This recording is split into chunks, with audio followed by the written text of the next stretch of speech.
On se retrouve pour une nouvelle vidéo et dans cette nouvelle vidéo, on va parler de quelques détails de la piscine en utilisant d'abord le logiciel 3D, par exemple SketchUp, et aussi son extension V-Ray.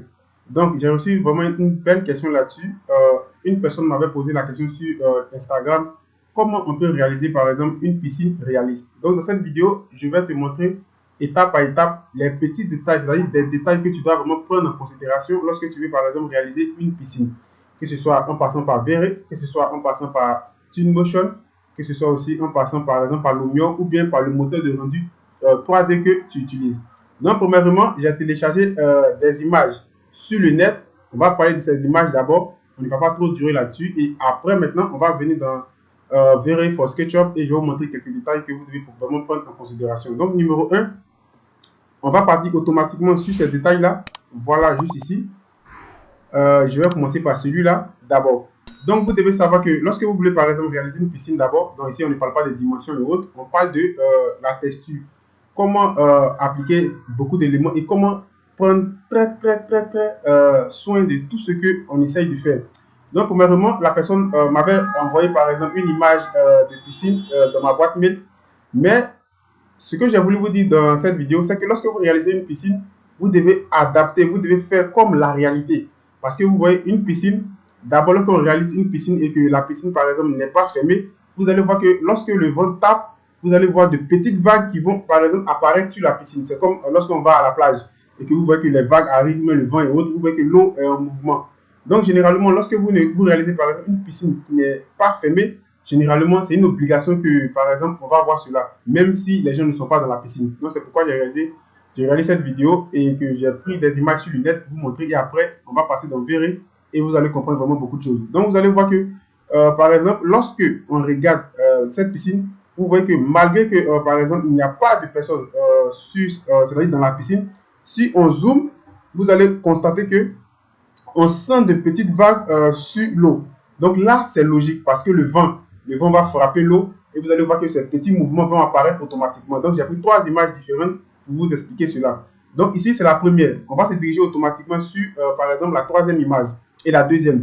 Donc ici, vous voyez automatiquement, ici c'est une piscine, bon, je pense que c'est une piscine publique, tout ce qui est natation et autres. Vous voyez, malgré que, par exemple, il n'y a personne dans la piscine, qu'est-ce qu'on remarque? On voit qu'on sent un mouvement de l'eau, genre de petites vagues et autres. Donc, vous devez comprendre que lorsque vous allez, par exemple, vouloir réaliser une piscine dans votre plan d'architecture, c'est-à-dire de votre modélisation, vous avez placé une piscine là-bas, essayez de réaliser ce mouvement-là, ce petit mouvement. Lorsque vous réalisez une piscine qui n'est pas, par exemple, fermée, bien sûr, si elle est fermée, ça sera pas pareil parce que le vent ne pourra plus taper la piscine et la piscine ne va plus pouvoir faire, par exemple, le mouvement.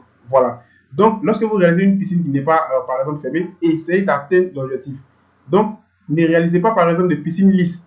Donc, j'ai reçu une image, par exemple, dans la boîte mail, mais je ne me suis pas rendu compte que j'avais supprimé. Donc, excusez-moi pour celui qui m'a envoyé l'image.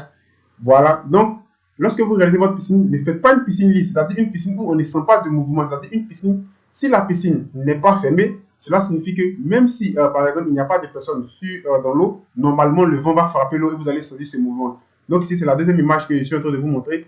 Donc, ce mouvement-là, vous devez aussi réaliser ce mouvement lorsque vous réalisez la piscine en utilisant le moteur de rendu que vous utilisez, par exemple. Donc, on va revenir, par exemple, sur l'autre image. Je pense que c'est celle-là. Voilà. Ici, par exemple, on constate que le mouvement est encore plus clair. Vous voyez qu'à partir d'ici, on sent le mouvement de l'eau à cause du vent qui est en train de frapper, par exemple, dans la piscine. Car, par exemple, ici, la piscine n'est pas fermée.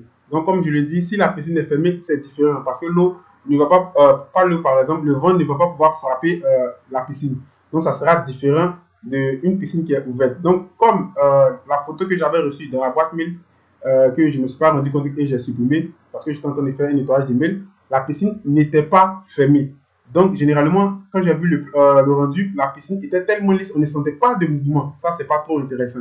Donc, même si tu utilises par exemple V-Ray, même si tu utilises Lumion, Twinmotion, Atlantis, n'importe quel type de logiciel que tu utilises, Corona Render et autres, ainsi de suite, et que ta piscine n'est pas fermée, essaye de réaliser un rendu et on essaie de trouver ça. C'est-à-dire qu'on essaie de voir, par exemple voir ces vagues-là. Vous voyez? Donc maintenant, si tu as suivi la vidéo jusqu'à la fin, cela signifie que de dire aussi merci. Si tu aimes tout ce que je fais aussi, n'oublie pas de t'abonner, d'activer la cloche de notification pour ne pas rater les prochaines vidéos. Et aussi, tu peux me laisser un like, ça encourage ça m'encourage aussi à faire sortir beaucoup de vidéos et ça peut aussi toucher d'autres personnes qui sont aussi, par exemple, dans les besoins.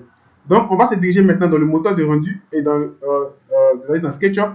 Et maintenant, on va passer maintenant dans le moteur de rendu V-Ray. Ici, c'est un rendu qui est terminé uniquement c'est-à-dire dans V-Ray. Mais après, je vais prendre ce rendu et partir faire tout ce qui est post-production dans Photoshop.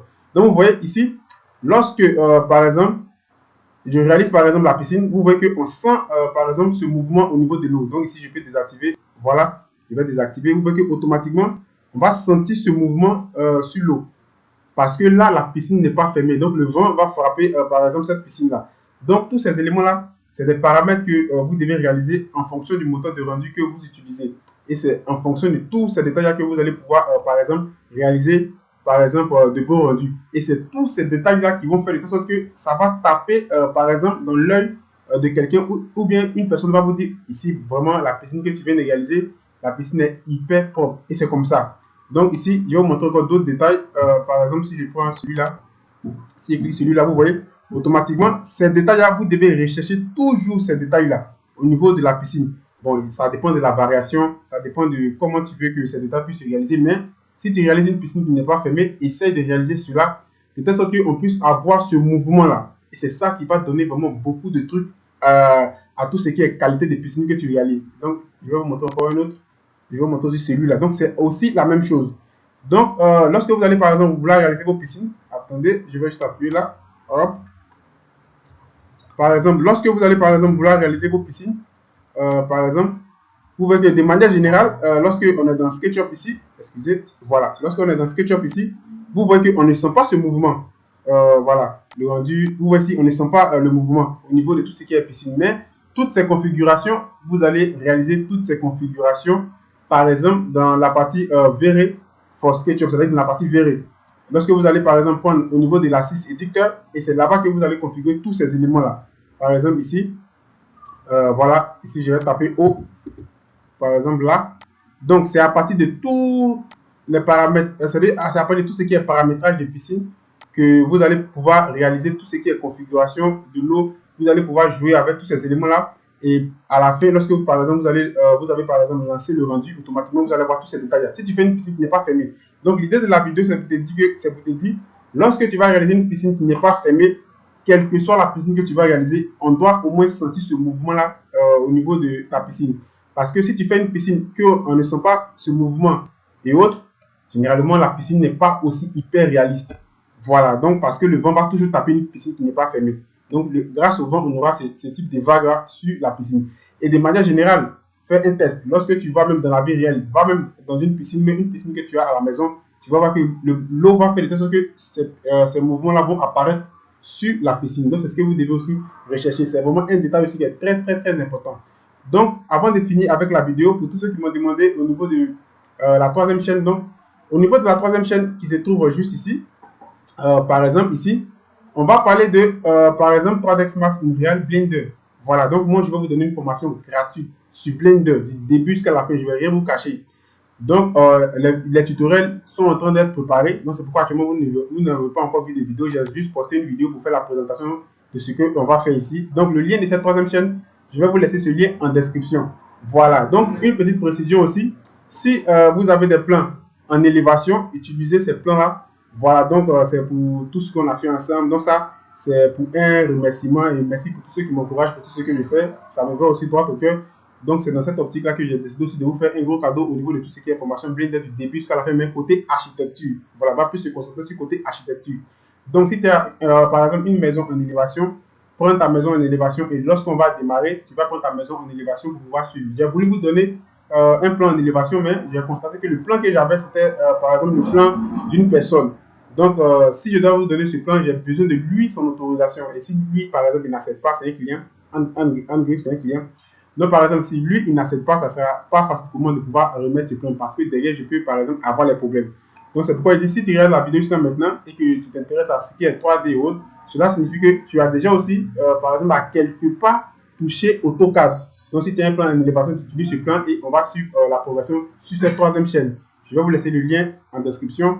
Si vous avez des questions, laissez-moi tous ces éléments en description. Si c'est des questions privées, vous avez le mail et aussi Si vous voulez aussi qu'on discute souvent, vous pouvez aussi me rejoindre aussi, par exemple, sur Instagram. Je ne suis pas trop WhatsApp. Voilà. Donc, sur ce, si tu as aimé ma vidéo, n'oublie pas de t'abonner, d'activer la cloche de notification pour ne pas rater les prochaines vidéos. Sur ce, je vous dis à la prochaine pour une autre vidéo. Ciao!